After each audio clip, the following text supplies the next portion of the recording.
Bonjour.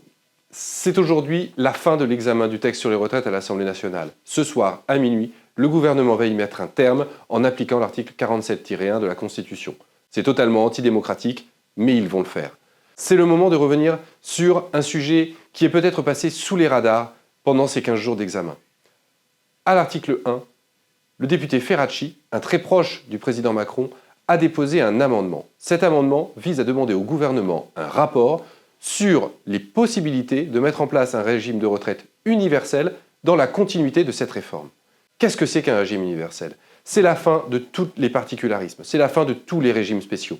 Et c'est donc la démonstration que si cette réforme va à son terme, les macronistes veulent aller encore plus loin.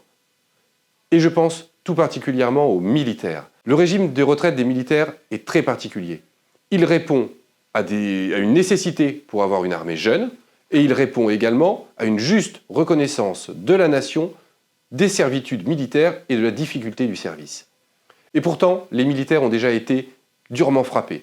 Les précédentes réformes ont ajouté 2 ans de cotisation.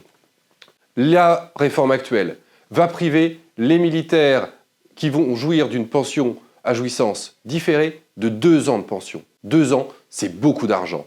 Et si jamais cette réforme est adoptée, on le sait maintenant, les macronistes veulent aller encore plus loin et mettre à bas ce régime qui est pourtant nécessaire pour le pays et juste pour les militaires.